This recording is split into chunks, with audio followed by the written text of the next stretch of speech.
E qualquer dúvida que vocês tiverem sobre programação da igreja, vai lá no Instagram e também sigam nossas redes sociais no YouTube, @Lagoinha Sumaré, para acompanhar todas as mensagens ministradas, principalmente desse mês da família. Amém? Deus abençoe. Amém. Tem 40 minutos, em nome de Jesus.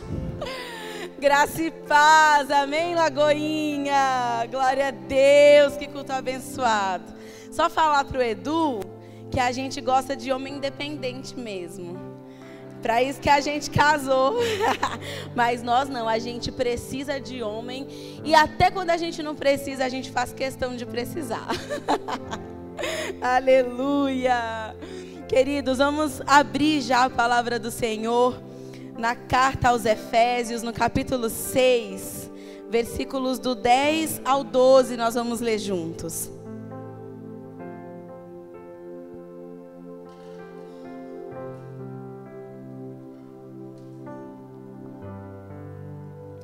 Efésios capítulo 6, versículos do 10 ao 12. Se você já achou, vamos ler.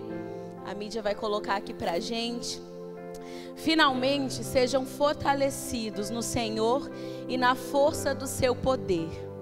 Vistam-se de toda a armadura de Deus, para poderem ficar firmes contra as ciladas do diabo. Pois a nossa luta não é contra sangue e carne, mas contra os poderes e as autoridades, contra os dominadores deste mundo de trevas e contra as forças espirituais do mal nas regiões celestiais. Vamos orar? Senhor, obrigada, Pai, por mais uma vez nós estarmos em Tua presença e ouvirmos a Tua palavra. Eu oro aqui, Senhor, por cada pessoa que entrou aqui nessa casa, para ouvir da Tua parte, para ouvir da Tua voz. Que não sejamos nós, Pai, homens falando, mas que seja o Teu Espírito Santo. Sonda corações agora, Pai, conheça a nossa necessidade, conheça o coração de cada pessoa aqui, Pai, e ministre sobre nós, nos fale aquilo que nós precisamos ouvir. Nós repreendemos aqui, Senhor, todo espírito que se levantou contra esse culto. Nós pedimos a Ti que o Senhor repreenda cada demônio, cada potestade, mas que o Senhor envie os Teus anjos, os Teus arcanjos, Pai, envie os Teus ministros, que o Senhor separou para servir a Tua noiva nessa noite. E Pai, que Satanás não roube a semente da palavra que o Senhor está ministrando aos nossos corações, mas dá o crescimento, ó Deus, repreendendo aqui toda distração, toda preocupação, porque nós queremos Te ouvir. Fala conosco, Senhor, mais uma vez. Você pode dizer amém? Glória a Deus. Gente, a palavra do Senhor que nós acabamos de ler nas cartas aos Efésios vai desvendar para a gente, vai falar para nós sobre o nosso real inimigo. Por isso que o tema dessa mensagem é os inimigos da família. Porque muitas vezes, dentro da nossa casa, às vezes a gente acha que a pessoa que está do nosso lado, que os nossos filhos, quem divide ali a casa conosco, é o nosso inimigo, são os nossos inimigos. Mas na verdade, a palavra que lemos nos garante que o nosso inimigo não é carne nem sangue, ou seja, não é o ser humano. O nosso inimigo não é a pessoa que está do nosso lado. Essas pessoas são nossos aliados. Então nessa noite eu quero te falar que a pessoa que o Senhor te apresentou, colocou ao seu lado, os seus filhos, os seus irmãos, os seus pais, eles são os seus aliados na luta contra o teu real inimigo. Então nessa noite o Senhor separou para falar conosco, para desvendar Satanás, para tirar mesmo as máscaras dele, e que a gente possa conhecer quem é o nosso inimigo, como ele age nos nossos lares, como ele age influenciando os nossos relacionamentos, para que a gente possa vencer essa guerra juntos, contando uns com os outros. Hoje, na verdade, era para o Edu até estar pregando, né?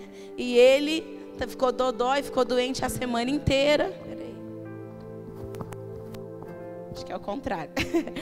Ficou doente a semana inteira e hoje ele deu uma melhorada. Mas vocês vão ter que se contentar comigo mesmo. E eu pensei, o Senhor quer falar conosco sobre esse tema.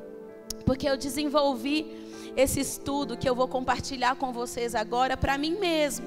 para eu observar a minha casa, para eu me observar, para eu observar o meu marido, meu filho, momentos que a gente vive e eu possa identificar, né, as artimanhas de Satanás, as ciladas dele.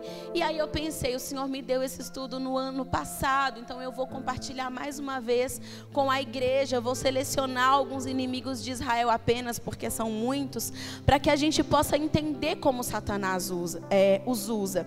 Porque são muitos os inimigos da família. São muitos. A gente pode falar aqui de má comunicação, é um inimigo para a família. A gente pode falar de falta de perdão, é um outro inimigo para a tua família.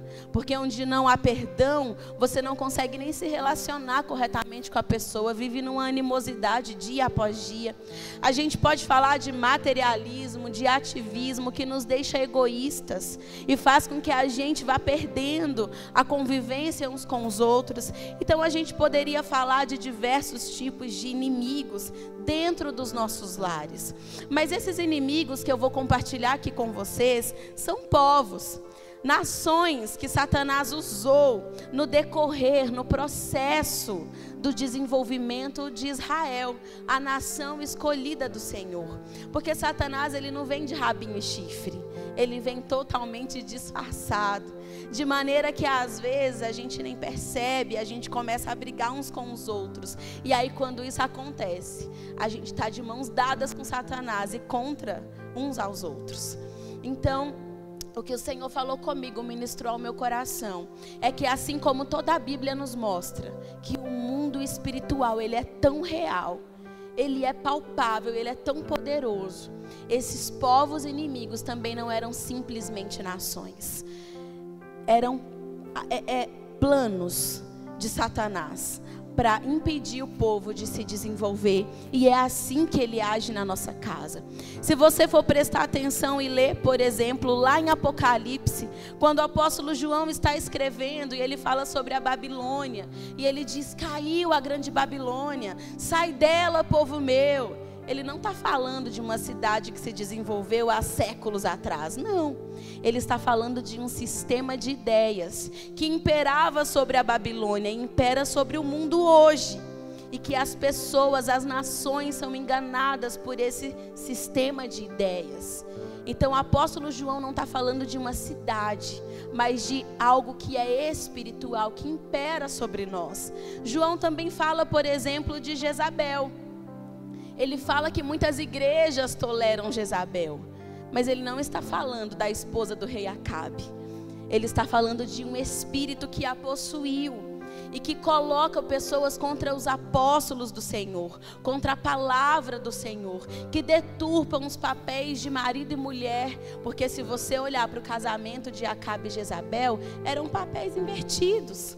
Então a gente começa a entender que por mais que essas pessoas existiram, por mais que cidades existiram, o que João, quando escreve Apocalipse, quer comunicar conosco, é que para além desse mundo material, o espiritual domina e impera sobre nós.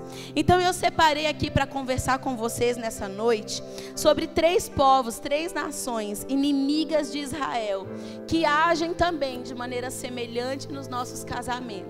E a gente precisa desmascarar nessa noite, para que a gente possa vencer o nosso inimigo e colocar um ponto final em tudo o que Satanás tem feito em lares, em casamentos, nas relações de pais e filhos. Esse capítulo, por exemplo, que nós começamos a ler, fala sobre a relação de marido e mulher. O apóstolo Paulo não começa falando sobre espíritos, mas ele fala como o marido precisa ser, como a esposa precisa ser. No capítulo 5 ele vai tecendo ali, falando sobre marido, mulher, sobre o relacionamento de pais e filhos. Porque a mesma Bíblia que diz: filhos, honrem os vossos pais, diz para que os pais também não provoquem a ira de seus filhos. Então a Bíblia nos ensina a ser pais, mães, filhos, maridos, esposas, servos, chefe. A Bíblia nos ensina a desempenhar os nossos papéis na sociedade. Então o primeiro inimigo que eu quero falar aqui com você, porque são muitos, né? Muitos povos ali eram inimigos de Israel. O primeiro inimigo que a gente vai falar são os filisteus. E os filisteus, eles são um povo, né, uma nação que eles vieram do mar. Povos que se implantaram ali na região de Canaã, mas que vieram do mar. O próprio nome, né, os filisteus, dá indício sobre isso, de que são povos que vieram ali. Então são povos que já desbravavam o mar, que sabiam velejar. E para a época, isso era muito diferente. Eles vêm e eles se estabelecem ali na região do litoral, entre o Egito e Gaza. E eles começam a se desenvolver, eles fortalecem cidades, né? Fortificam cidades, constroem 5 cidades. Então imagina o tamanho desse povo. Israel ainda nem tinha começado a se desenvolver e os filisteus já estavam ali se estruturando. O primeiro contato de Israel com os filisteus é quando Abraão conversa com Abimeleque, que é o rei dos filisteus. Depois Isaac, né, vem Isaac, e aí também tem contato com o rei Abimeleque, porque esse termo, né, Abimeleque, não é um nome próprio. É provavelmente como Faraó. Faraó era uma categoria, né? Presidia, reinava. E aí depois esses reis tinham seus nomes próprios. Então a gente começa a ver ali que o início da relação de Abraão, de Isaac com os filisteus foi um início de paz. Eles fizeram vários pactos, eles estavam ali juntos. Até que Israel começa então a se desenvolver. Para que vocês tenham noção, os filisteus eram um tipo de inimigo muito peculiar, porque eles venciam qualquer povo pela intimidação. A priori eles já eram gigantes, então eram homens de estaturas enormes. Eram os gigantes da época, não era um homem comum, não dava para lutar com um filisteu de igual para igual. O gigante Golias, que dava vivência com uma pedrinha, era um filisteu. Então essa categoria, essa estatura, esse tipo de homem, sabe, de soldado, de exército. E para piorar ainda, os filisteus eram um exército tão estruturado e tão poderoso que eles foram os primeiros a desenvolver armas de ferro. As armas na época eram desenvolvidas com bronze, que é um metal mais pesado. Então, os soldados cansavam as suas mãos mais rápido, eles tinham menos agilidade para trabalhar ali com a arma.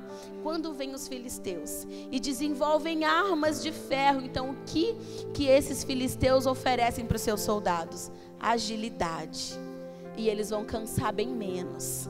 Eles têm vantagem então contra o inimigo. Um exército com infantaria. E eu estou falando, gente, de tempos lá atrás.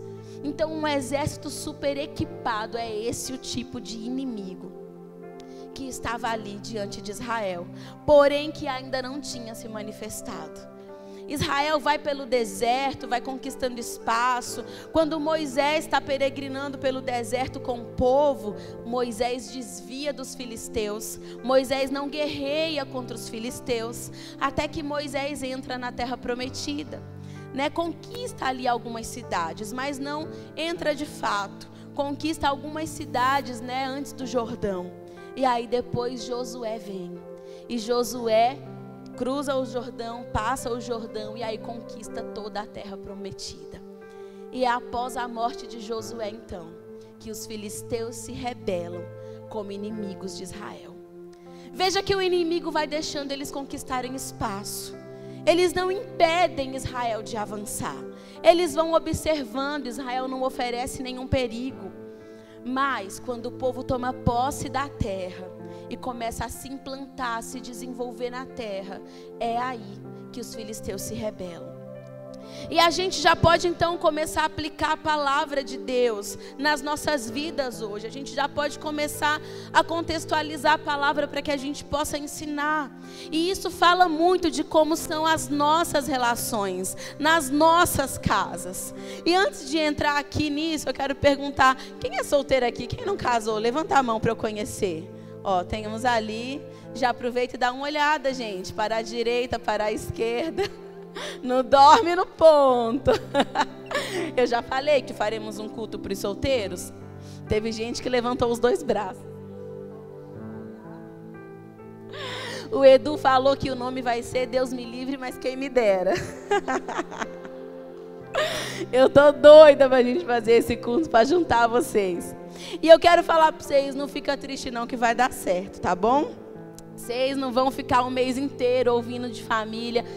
Pra que esse culto serve pra vocês que não casaram ainda? Ou que casaram, divorciou, ficou viúvo, enfim.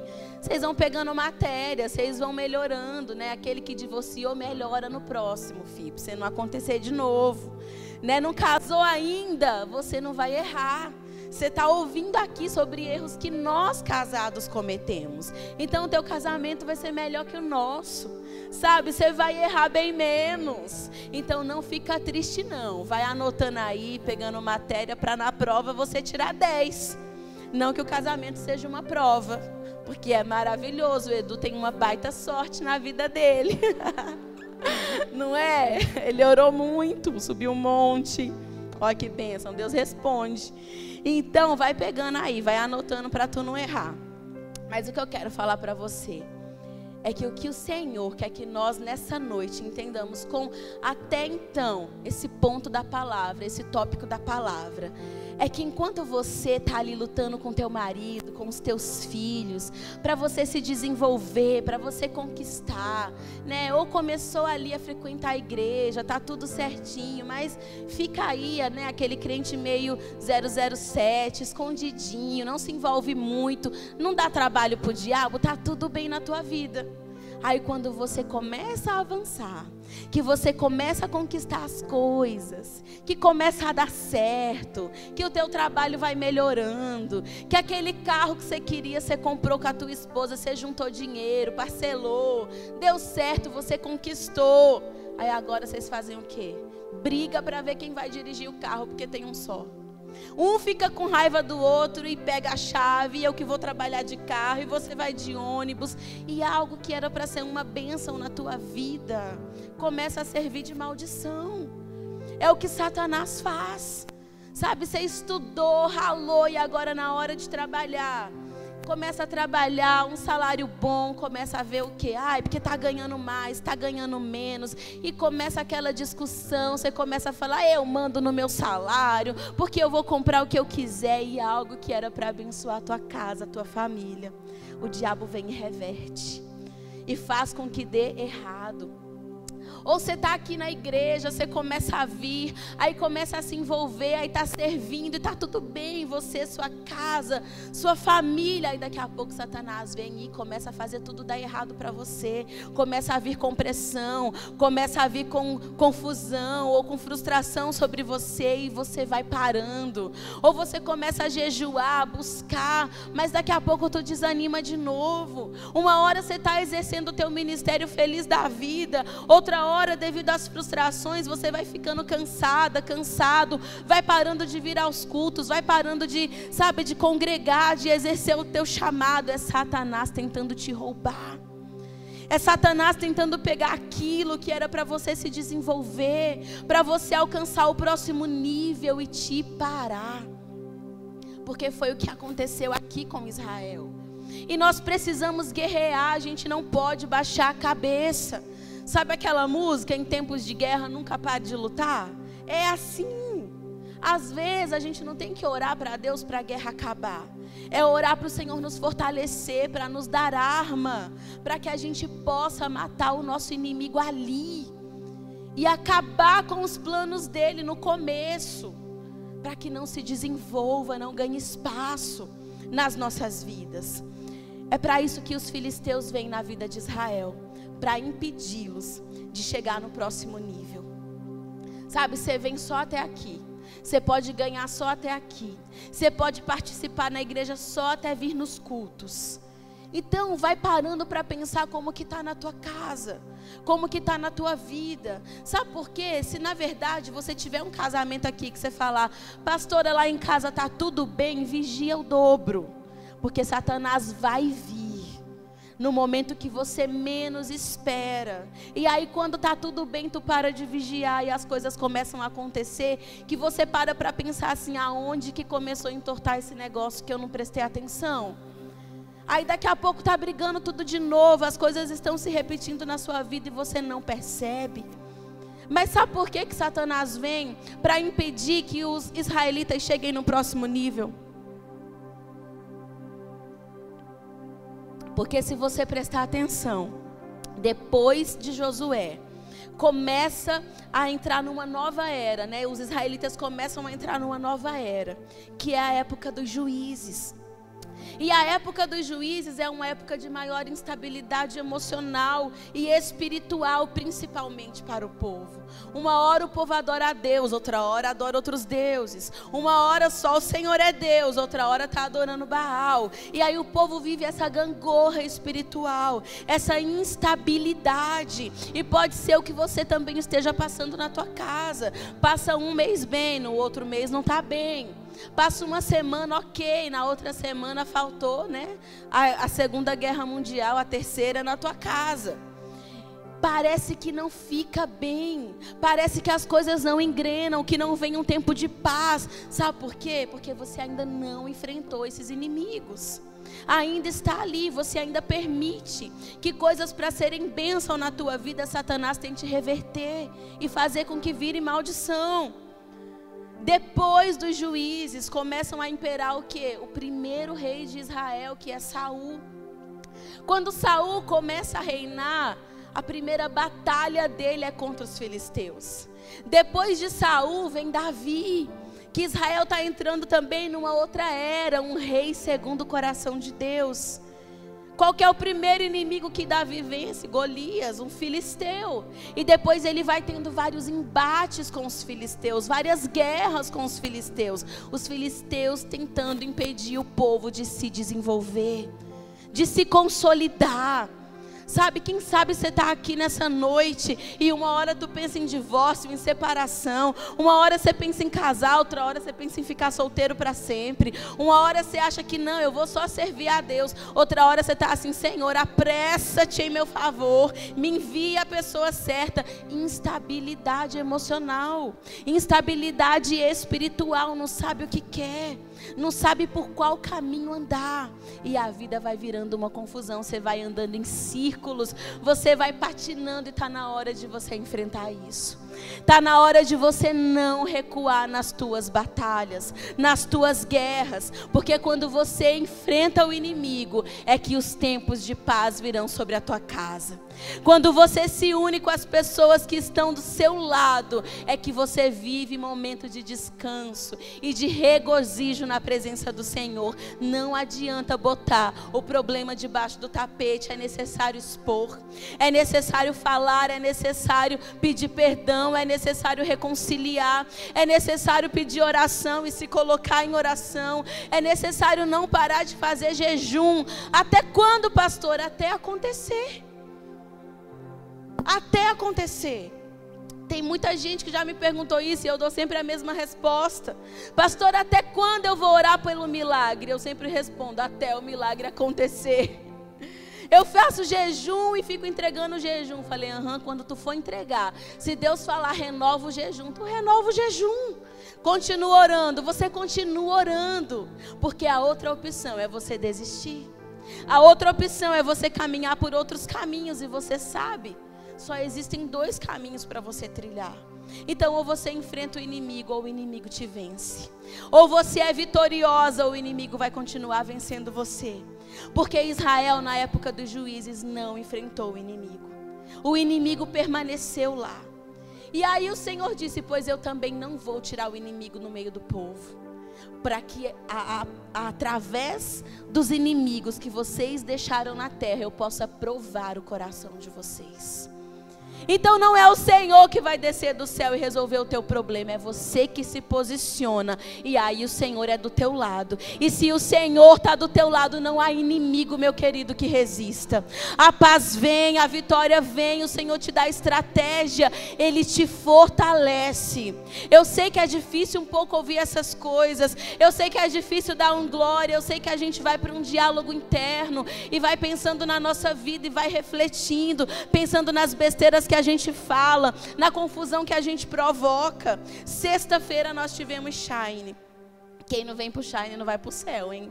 Eu quero você aqui, mulher. Não é possível. Eu olho lá no nosso grupão, tem mais de 150 mulheres. Eu olho aqui na igreja, umas par que nem no grupo tá. Aí vocês ficam em casa na sexta-feira? Olha, vocês criam vergonha, vem pra cá. E aí na sexta-feira eu falei para as mulheres aqui sobre as parteiras de Israel. Quando Faraó dá para elas uma ordem e fala, mata os meninos. Quando as mulheres tiverem, as crianças, se for menina, vocês deixam viver, mas se for homem, vocês matam. Elas não saem gritando com Faraó. Elas não saem falando, eu não farei isso, porque eu sou serva do Senhor. Eu não admito, não. Eu quero te falar, minha querida, que a tua força não está na altura da tua voz, no quanto você discute bonito. Quem venceu a confusão ou o conflito na tua casa não está quando você responde à altura, quando você discute, quando você dá ordem de maneira desenfreada aos teus filhos. Eu sou a mãe aqui, quem manda aqui sou eu. Ou eu sou o pai, você vai ter que me obedecer. Não é desse jeito, não é assim. As parteiras não respondem, não discutem, elas não revelam o plano, porque se de repente elas revelam o plano, Faraó destitui elas do cargo, pega outras parteiras, bota no lugar e os meninos morrem. Mas elas ficam caladas, porém caladas, elas se posicionam. E é assim que a gente vai vencendo o inimigo. De repente, você precisa ficar um pouco mais quieto, você precisa ficar um pouco mais quieta, responder de maneira diferente, orar mais, jejuar mais. Até quando, pastor? Até acontecer. Porque tu não sai dessa sem vencer a batalha se o Senhor está guerreando do teu lado. Então nessa noite você vai escolher a quem temer. Como é que você vai enfrentar o teu inimigo? Se você está cansada, você vai encontrar renovo na presença do Senhor. Se você perdeu as forças, Ele vai te fortalecer, vai te entregar aquilo que você precisa, vai botar pessoas do teu lado. Às vezes não quem você está esperando, às vezes é uma amiga, às vezes é um pastor, às vezes é um líder para orar com você. Mas o Senhor não te desampara e não te deixa sozinho ou sozinha. Mas tomem cuidado para que as bênçãos que você tanto lutou, que você tanto conquistou com sua família, que vocês ralaram, os filhos. Eu já vi casais tanto orarem para ter filho e depois que tem, tu é o pai, você é a mãe, a responsabilidade é sua, troca você. Ai, que loucura que está a minha... Orou para ter o filho, é bênção na sua vida. Ah não, agora é adolescente, sai sem avisar, vai pra festa, faz um... Ai, a culpa é sua, o marido fala, porque você passou muita mão na cabeça. Aí a mulher quer se defender, não, a culpa é tua, porque você não é exemplo, você é o homem aqui. E fica um botando a culpa no outro. E sabe quem está aplaudindo? Os filisteus. Porque é isso que eles querem, para vocês não avançarem para o próximo nível. Então comece a identificar como o teu inimigo atua, porque ele é poderoso. Ele pode te vencer pela intimidação, mas se você não desiste, se o Senhor está do teu lado, você vai viver tudo que o Senhor tem para você viver. Na sua casa, na sua vida afetiva, na sua vida ministerial, onde Satanás botou o dedo, o Senhor vai tirar. E virão tempos de paz e de alegria sobre a sua vida, com o inimigo morto e não com o inimigo sendo jogado para debaixo do tapete. Que o Senhor te mostre nessa noite que a pessoa que está do teu lado é o teu aliado. Que essa igreja é aliada para você. Que a irmã que está do teu lado pega na tua mão e ora junto. E você consegue vencer no nome de Jesus. Deixa eu correr. Nós temos aqui um segundo inimigo, que são os moabitas.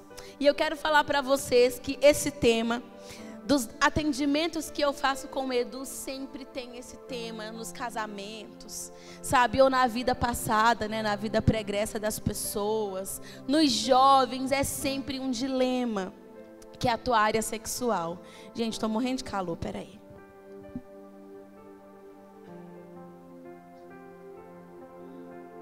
Tá tudo certo. O frio no Brasil é desse jeito, graças a Deus. Que eu odeio neve. Deixa aqui. Os moabitas, eles são um povo que se desenvolveram exatamente dentro desse contexto. Eles têm a área sexual deles afetada totalmente. É um povo totalmente deturpado, porque a origem desse povo é exatamente assim, com deturpação sexual. O que a palavra nos traz a respeito dos moabitas? A palavra nos diz que quando Abraão sai da sua terra, do meio da sua parentela, ele leva consigo o seu sobrinho Ló. E Ló se estabelece ali com Abraão na terra prometida. E começam os dois a crescerem, a se desenvolverem ali. Até que chega um ponto que eles tanto crescem, eles tanto se desenvolvem, que eles não podem mais estarem juntos no mesmo lugar. E aí Abraão, que sabe que a bênção está sobre ele e não sobre o lugar que ele está, olha para Ló e fala assim: Ló, para onde que você quer ir? Se você for para a direita, eu vou para a esquerda. Se tu escolher a esquerda, eu vou para a direita, e está tudo bem. E aí Ló começa a avaliar os lugares. E Ló começa a olhar as campinas, a grama, o verde. Ele fala: eu quero essa região aqui, que ela está mais bonita. Só que aquela região são cidades, regiões das cidades de Sodoma e Gomorra, onde são cidades conhecidas pela depravação sexual. Mas é ali que Ló se desenvolve com a sua família. Então pensa comigo que as filhas de Ló crescem no lugar onde elas veem depravação sexual. Elas estão crescendo no meio disso. É por isso que o ambiente onde você está, onde os seus filhos se desenvolvem e crescem, é crucial para a saúde espiritual e emocional deles, para a construção da personalidade dessas crianças e para a construção do teu caráter cristão também, principalmente se você já recebeu Jesus na vida adulta, jovem. Você precisa avaliar os ambientes que você está, o que tu escuta, sabe, aquilo que você assiste, aquilo que você coloca para dentro de si, porque você está se construindo. Eu que sou psicóloga, posso afirmar para vocês que isso vai para áreas, instâncias psíquicas do ser humano que a gente muitas vezes não conhece, que é o que Freud chama de inconsciente, mas que em algum lugar, ele estando ali, em algum momento da nossa vida, esses conteúdos vêm. E a gente para pensar assim: de onde que eu tirei isso? Por que eu respondi assim? Como eu fui capaz de tal coisa? Mas a gente não está cuidando no dia a dia dos ambientes que frequentamos, das coisas que nós colocamos para dentro do nosso coração. As filhas de Ló crescem num lugar de depravação sexual. E quando vem o julgamento de Deus para Sodoma e Gomorra, Deus, por amor a Abraão, livra Ló e sua família. A palavra diz que a mulher de Ló olha para trás, vira estátua de sal, morre na hora, fica ali, permanece ali. Mas Ló foge para as cavernas com as suas duas filhas. E elas duas conversando, falam assim: olha, pode ser que a gente não encontre ninguém para casar. E aí a gente não vai ter filhos, nós não vamos perpetuar o nome do nosso pai sobre a terra. Vamos fazer o seguinte, vamos embebedar o nosso pai. A gente dá vinho para ele, ele fica bêbado, nós temos relação sexual com ele e nós engravidamos do nosso próprio pai. E assim elas fizeram. Relações sexuais incestuosas. Elas embebedaram o próprio pai, tiveram relação sexual com o pai, cada uma na sua vez, e elas engravidaram do próprio pai.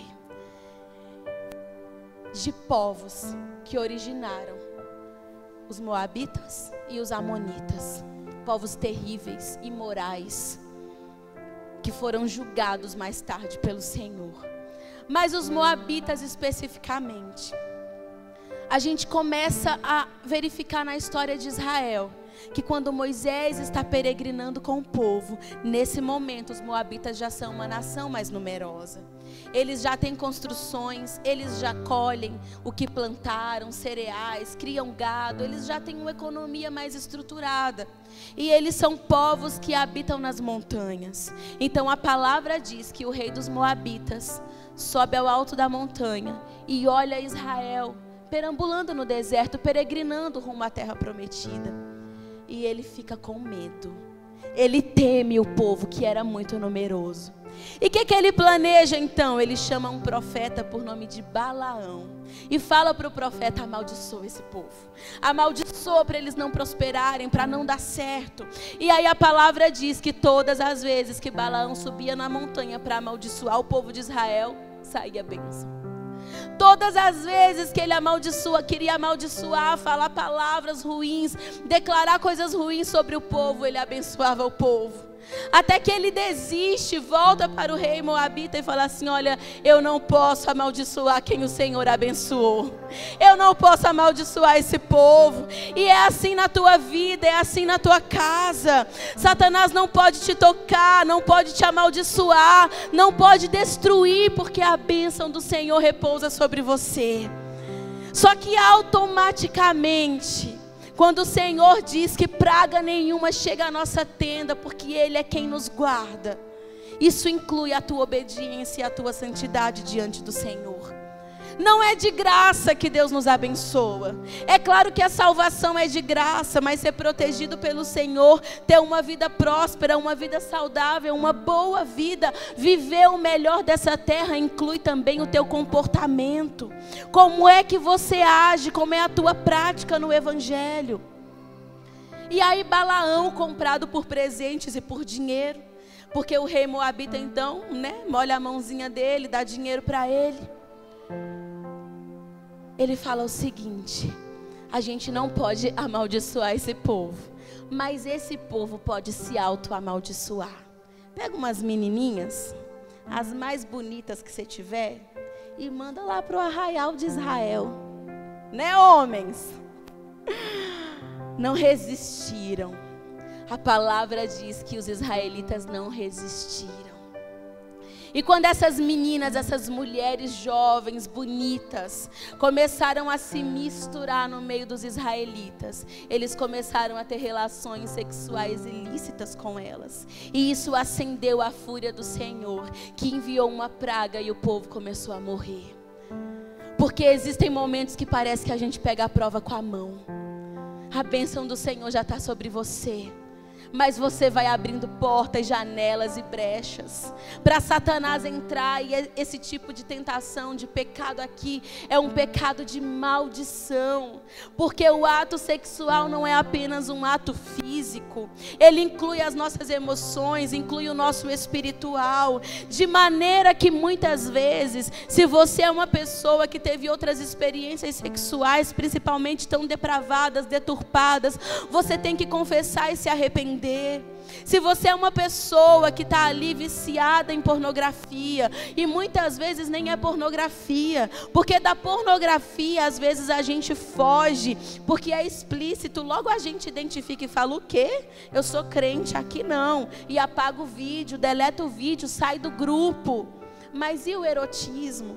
Que muitas vezes a gente assiste filmes eróticos, não tem, sexo explícito, mas só o que você já está assistindo já desperta em você sensações e desejos que não é o que o Senhor tem para a tua vida.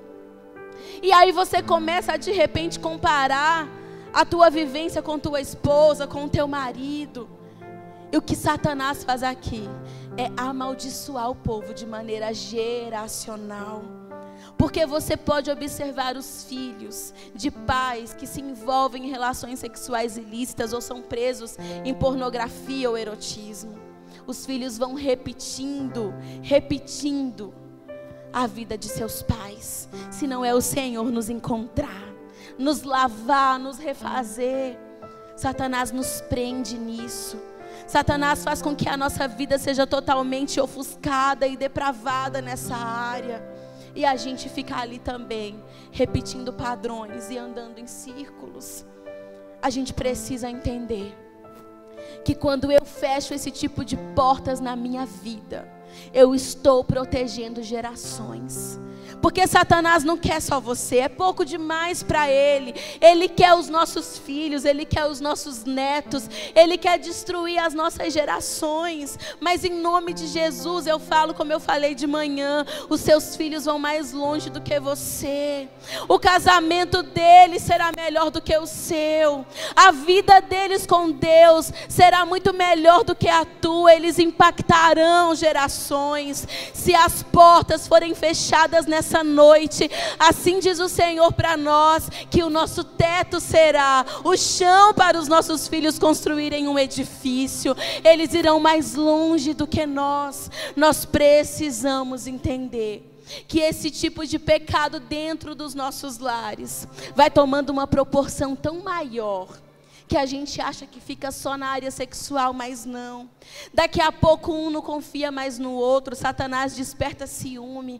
Daqui a pouco um está escondendo as coisas do outro, até na área financeira. Já ouviram falar de infidelidade financeira? Compra uma coisa e esconde do marido. Aí quando o marido vê usando, faz tempo que eu tenho. Faz mesmo, mas tu só não contou para ele quando é que tu comprou. Marido, a mesma coisa, sabe? Esses jogos da atualidade, que eu esqueço até o nome, que vai viciando pessoas, que vai viciando você. Você vai gastando o teu dinheiro naquilo que não é pão. Você vai comprometendo a tua casa, e é tudo parte de um ciclo, onde Satanás quer pegar você, onde ele quer destruir a tua família, roubar aquilo de mais sagrado que o Senhor te deu, que é a presença do Espírito Santo na tua vida, se movendo na tua casa. Então que nessa noite vocês possam chegar em casa e consertar isso, quem sabe, começar a contar coisas que você tem guardado no teu coração há muito tempo, e o teu marido, a tua esposa não sabia, e que essa conversa seja para remediar, para haver perdão, para haver cura. Bota os teus filhos, senta no sofá, pede perdão para eles se precisar, recomeça, faz de novo, mas que seja uma noite de ponto final para você, onde Satanás está te mostrando que ou você acaba com isso, com esses comportamentos, com esses segredos, ou isso vai destruir você. Daqui a pouco você está divorciando. Quantos casamentos a gente conhece que não terminaram por conta disso? Aqui na igreja todos vocês sabem que eu já me divorciei, que eu casei a primeira vez com 20 anos de idade. E é claro que o fim desse casamento, dessa história, passou por esses acontecimentos. Sabe, pornografia, traição. É tão complicado quando você coloca o pé nisso. Você precisa saber quando sair. Eu acho que eu falei tudo sobre os moabitas. Para eu ganhar tempo e Edu não brigar comigo, eu quero falar com você sobre os midianitas. Outro povo, inimigo de Israel, mas que era irmão de Israel. Os midianitas, eles foram originados pelo casamento de Abraão com Quetura. Depois da morte de Sara, Abraão se casa com uma mulher por nome Quetura, e ele tem vários filhos. Mas a palavra diz que quando Abraão está para morrer, ele despede esses meninos todos e ele dá presente para esses filhos. Mas para Isaac, ele deixa todas as suas riquezas, as suas fazendas. Porque o que Abraão queria era separar Isaac dos seus irmãos, para que eles não contaminassem Isaac, porque Isaac era o filho da promessa. Mas o que começa a acontecer quando um pai se comporta assim e faz diferença entre os filhos em casa? Acontece o que aconteceu, e o que nós podemos olhar para o Oriente hoje, para Israel, para toda a região ali da Jordânia, de Gaza, e entender a briga que é até hoje. Todos esses povos eram irmãos. Mas quando um pai começa a agir dessa maneira em casa, ele desperta o ciúme entre os irmãos. E os midianitas por um tempo também foram amigos de Israel. Quando Moisés foge do Egito, ele se casa com uma midianita. Ele, o sogro dele, é um sacerdote midianita. Então vocês percebem que eles têm boas relações. E aí, quando Moisés está conduzindo o povo pelo deserto, o cunhado dele, Obabe, guia o povo no deserto por um trecho. Por quê? Porque os midianitas eram povos nômades. Eles conheciam muito bem a região ali do deserto e eles ajudam a Israel a chegar na terra prometida por um trecho ali. Até parece que vai ficar tudo bem, só que não. A palavra diz que, de novo, quando Israel começa a se desenvolver, os midianitas também se rebelam como inimigos de Israel. Mas como é que os midianitas agem? Eles não têm exército, eles não têm armas. Eles agem de uma maneira muito perspicaz e eles começam a se unir a outros povos inimigos de Israel. Os midianitas se unem aos amalequitas, por exemplo, e oprimem Israel por 7 anos. O que eles fazem, pastora? Quando Israel plantava, os midianitas iam lá e tacavam fogo nas plantações. Quando Israel colhia das plantações, eles iam lá e roubavam a colheita. Eles matavam o gado, eles roubavam as ovelhas. Eles são conhecidos por povos saqueadores, ladrões. O que isso significa, pastora? Que quando você está se desenvolvendo com a tua família, Satanás também faz a mesma coisa. Sabe quando a gente cansa, parece que a gente recebe o nosso salário num saco furado, a gente não consegue prosperar, a gente vai tentando e não consegue sair de dívida, é dívida atrás de dívida porque tu trabalha, mas vem os midianitas e roubam o prazer de você usufruir daquilo que você plantou, daquilo que você trabalhou. E é assim em todas as áreas da nossa vida, mas em nome de Jesus isso vai acabar e você vai plantar, vai colher, vai comer da colheita, vai usufruir daquilo que você tem se empenhado, gastado o teu suor.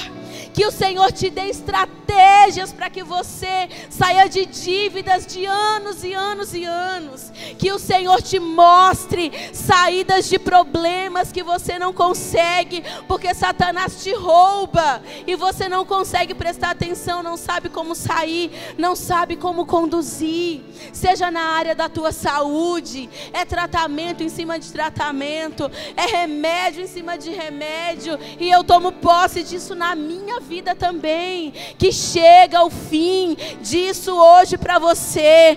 Tratamento vai dar certo, remédio vai funcionar, ou o Senhor te cura, ou o Senhor te sara, ou o Senhor te faz prosperar nessa área também, porque há Deus em Israel. A gente não serve um Deus de madeira, um Deus que não ouve, que não fala, que não tem poder para curar, para salvar. Isso acaba hoje para você. Os midianitas vão se juntando aos inimigos, aos ismaelitas, outro irmão de Israel, e eles vão vencendo Israel pela pressão. Sabe quando tudo vai dando errado na tua vida, todas as áreas? É assim que os midianitas agem. Eles vão na pressão, sabe? Fazendo com que na área da financeira, da saúde, na igreja, com filho, com pai, com mãe, daqui a pouco você olha e você está tão sufocado. É como ele fez com Jó. Lembra como Satanás agiu com Jó? Jó doente, cheio de chagas pelo corpo, todos os filhos morreram, perdeu todas as suas finanças, ali numa relação delicada com Deus, se questionando como ele estava diante do Senhor, a esposa dele mandando ele blasfemar contra Deus, tudo um caos. E é assim que Satanás age com muitas pessoas aqui, vai te sufocando, vai te pressionando para que você possa blasfemar. Eu quero que você se coloque já de pé comigo nessa noite.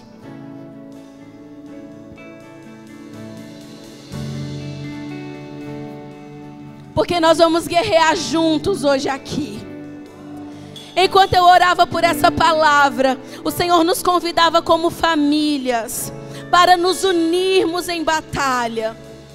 A partir de hoje você não vai guerrear com essas pessoas, com a tua casa. Você não vai mais olhar para a tua mãe dessa forma. Você não vai mais olhar para os teus irmãos dessa maneira. Você vai começar a liberar bênção na vida dele, porque o Senhor, Ele pega a maldição e transforma em bênção. Você vai olhar para o teu esposo, para a tua mulher, e você vai vê-la como tua auxiliadora. Você vai ver o teu marido como teu protetor, o teu provedor, usado por Deus. O Senhor vai resolver essas coisas na tua casa. E Satanás não vai mais te roubar, não vai mais te saquear. Você que abençoa tantas pessoas, você vai colher isso também na tua vida. Você vai receber de volta, seja na área que for. Quem sabe não é financeiramente, mas você não pode ver ninguém precisando, que você vai lá e ora pela pessoa. O Senhor vai te dar o retorno disso, a colheita disso. Quem sabe você é alguém que se levanta e fala de Jesus, convida para a igreja. Não pode ver alguém que você é evangelista, já está falando de Jesus. O Senhor vai fazer isso na tua casa também. E se tem alguém dos seus que não conhece o Senhor, à medida em que tu prega para alguém, Deus envia alguém para pregar para a tua família também. Estejam eles onde estiverem, eles são benditos do Senhor. Nós vamos cantar essa canção. Eu quero te convidar com fé. Você vai fechar os seus olhos comigo. Você vai fazer o que está no teu coração. Mas nessa noite você vai dar um basta. Chega de Satanás te saquear. Chega dele se disfarçar. Levante as suas mãos e cante.